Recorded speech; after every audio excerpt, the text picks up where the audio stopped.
नमस्कार, news point लेकर हाजिर हूं मैं राजीव। दोस्तों, बिहार में कल नई सरकार बनने जा रही है।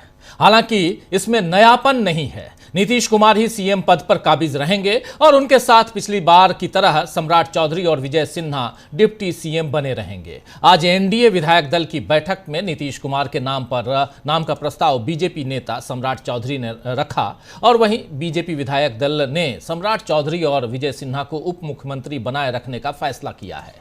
सम्राट चौधरी को बीजेपी विधायक दल का नेता और विजय सिन्हा को उप नेता चुना गया। वैसे नीतीश तो जेडीयू के लिए स्पीकर की कुर्सी भी चाहते थे। यह कहा जा रहा था कि विधानसभा अध्यक्ष की कुर्सी भी जेडीयू को ही मिलनी चाहिए, लेकिन सूत्रों के मुताबिक स्पीकर पद पर बीजेपी का कब्जा रहेगा। अब ऐसा कहा जा रहा है। बहरहाल 5 दिनों के बाद आज ये तय हो ही गया कि नीतीश कुमार अब 10वीं बार सीएम बने रहेंगे या बनेंगे। लेकिन क्या पहले की तरह उनके पास ताकत रहेगी? क्या उनके पास स्वतंत्र फैसले लेने की शक्ति रहेगी या फिर दिल्ली उनके हाथ पैर बांध कर रखेगा? खैर, इन सवालों के जवाब आने वाले वक्त में मिल ही जाएंगे। और रहा सवाल नीतीश कुमार का, तो उनके पास अब नए फैसले लेने या पलटने का वक्त नहीं बचा है। आज शाम नीतीश कुमार ने राजभवन जाकर मुख्यमंत्री पद से इस्तीफा दे दिया और साथ ही राज्यपाल को एनडीए विधायकों का समर्थन पत्र सौंपकर नई सरकार बनाने का दावा पेश किया है।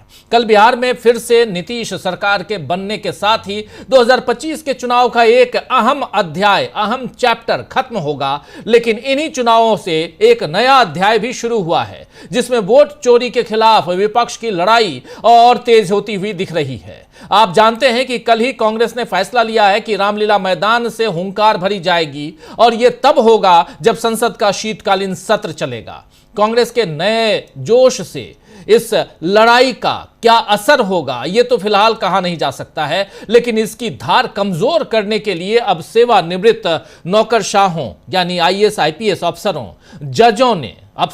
जजों ने इन सब ने खुला खत लिखा है और यह खुला खत लिखकर राहुल गांधी के खिलाफ मोर्चा खोल लिया है।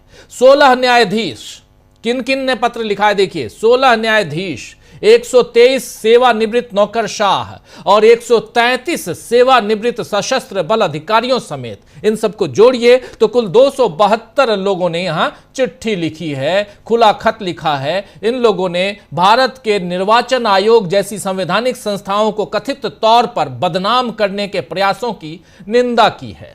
इस पत्र में लिखा क्या है यह भी बता देता हूं। लिखा है कि हम सिविल सोसाइटी के वरिष्ठ नागरिक इस बात पर गहरी चिंता व्यक्त करते हैं कि भारत के लोकतंत्र पर बल प्रयोग से नहीं बल्कि उसकी आधारभूत संस्थाओं के विरुद्ध जहरीली बयानबाजी की बढ़ती लहर से हमला हो रहा है। कुछ राजनेता वास्तविक नीतिगत विकल्प प्रस्तुत करने के बजाय अपनी नाटकीय राजनीतिक रणनीति के तहत भड़काऊ लेकिन निराधार आरोपों का सहारा लेते हैं। इसी खत में आगे लिखा है कि भारतीय सशस्त्र बलों के पराक्रम और उपलब्धियों पर सवाल उठाकर और न्यायपालिका, संसद और उसके संवैधानिक पदाधिकारियों की निष्पक्षता पर सवाल उठाकर उन्हें कलंकित करने के उनके प्रयासों के बाद अब भारत के चुनाव आयोग की बारी है कि उसकी ईमानदारी और प्रतिष्ठा पर व्यवस्थित और षड्यंत्रकारी हमले हों। इस खत का कंटेंट और इसकी टाइमिंग बता रही है दोस्तों कि यहां किसको बचाने और किसको फंसाने की कोशिश हो रही है।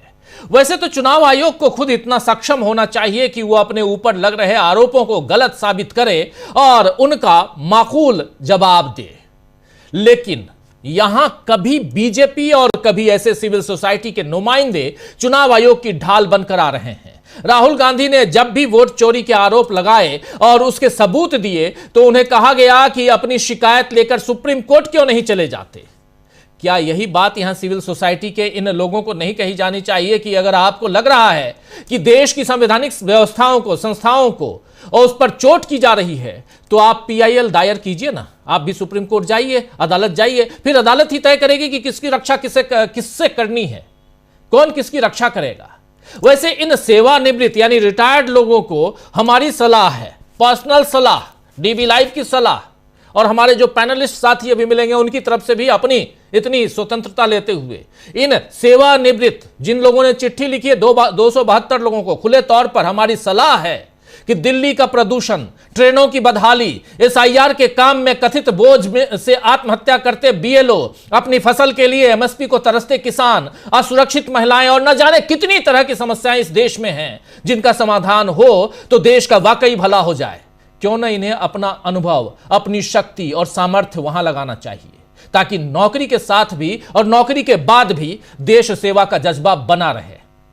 लेकिन क्या ऐसा कर रहे हैं ये लोग? नहीं कर रहे हैं। इनका काम है कि राहुल गांधी को डिफेम किया जाए, इनका काम है कि विपक्ष को और चोट मारी जाए ताकि विपक्ष उठ के खड़ा ही ना हो पाए और जिस ढंग से उल्टी गंगा बह रही है उसको बहने दिया जाए। और यही सेवानिवृत्त, यही लोग 272 लोग, इन्हीं लोगों ने तो इस देश को उस दिशा में ले जाने में मदद की होगी, खुले तौर पर मदद की होगी, तभी तो आज ये हालत है।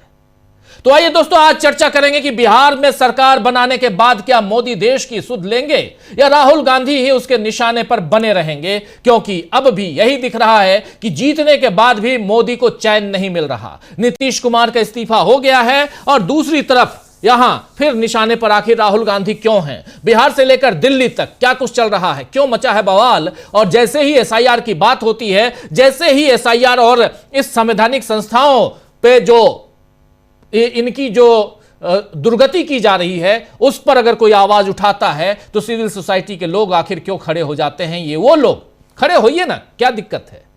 लेकिन आप साथ देने के लिए खड़े होइए ना, किसानों के नाम पे खड़े होइए, महिलाओं के नाम पे खड़े होइए।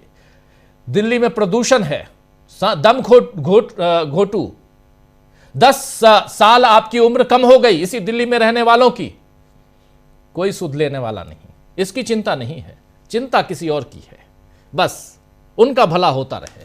चलिए, आखिर क्यों निशाने पर है राहुल गांधी और नीतीश कुमार के इस्तीफे के बाद आगे की रणनीति क्या है बिहार की, इन सब की चर्चा करेंगे। हमारे साथ कुछ बड़े साथी जुड़े हुए हैं, उनसे पहले आपका परिचय करवाता हूं, फिर आगे बढ़ते। जरा स्क्रीन पर ले आइए, हमारे 4 साथी स्क्रीन पे हैं। देखिए, हमारे साथ है डॉक्टर राकेश पाठक जी, हमारे साथ जुड़े हुए हैं अमलेंदु उपाध्याय जी, प्रशांत टंडन जी और प्रेम कुमार जी। आप चारों का स्वागत इस्तकबाल है। स्वागत इस्तकबाल अब तमाम दोस्त साथी शुभचिंतक आप सबका जो अब तक जुड़ चुके हैं उनका भी, जो जुड़ने वाले हैं उनका भी।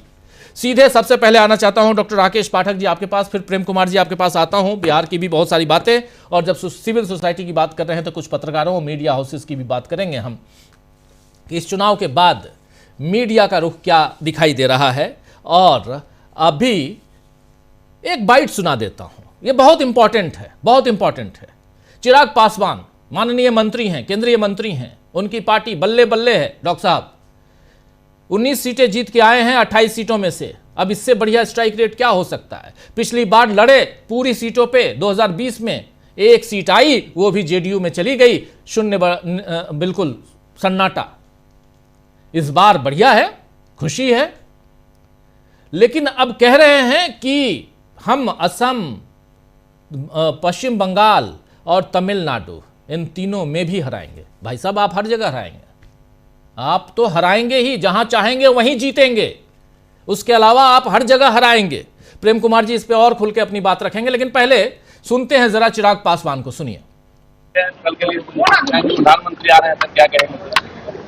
जो ऐतिहासिक जीत जिस तरीके से एनडीए की हुई है और जिस तरीके से बिहार की जनता ने पूर्ण विश्वास एनडीए के ऊपर जताने का काम किया है, ऐसे में जितनी भव्य ये जीत है उतना ही भव्य कल हम लोग का शपथ ग्रहण समारोह होने जा रहा है। और मुझे खुशी है कि इसमें प्रधानमंत्री जी की भी मौजूदगी इसमें रहेगी। और मैं मानता हूं कि जितनी बड़ी ये जीत है उतना ही बड़ी जिम्मेदारी भी अब हम लोग के ऊपर है। जो बातें हम लोगों ने चुनाव प्रचार के दौरान कही थी, जो संकल्प पत्र में जो वादे हम लोगों ने किए थे, कल से उन वादों को भी पूरा करने की शुरुआत होने जा रही है। सर, वोट चोरी का आरोप लगातार लगा रहे हैं महागठबंधन के लोग। ये बात कर करके इन्होंने बिहार में अपने आप को खत्म कर दिया। अब बंगाल में भी खत्म करेंगे, असम में भी अपने आप को खत्म करेंगे, तमिलनाडु में भी अपने आप को खत्म करेंगे। देश भर में दिक्कत ये है कि विपक्ष के नेता जितना समय बहाना ढूंढने में लगाते हैं, उसका 1% समय भी अगर अपने भीतर झांकने में लगाएं और अपने अंदर सुधार लाने में करें तो संभवतः विपक्ष का कुछ बेहतर हो जाएगा। आज भी इन लोगों को 1% इस बात का एहसास नहीं है कि बिहार की जनता ने राजद को उनकी सोच, उनकी कार्यशैली, उनका जिस तरीके से व्यवहार रहता है उस वजह से नकारने का काम किया। राहुल जी का बार बार ये एसआईआर ये जनता के बीच गया ही नहीं है ये विषय, पर ये लोग इस पे मंथन नहीं करेंगे, ये लोग बहाना ढूंढेंगे और ये बहाना ढूंढते ढूंढते महागठबंधन बिहार से समाप्त हो गया है और तथाकथित जो इंडिया अलायंस है वो भी देश भर में से समाप्त हो गया है। आपका प्रदर्शन काफी शानदार रहा है, क्या उप मुख्यमंत्री को लेकर के अरे प्रभु ये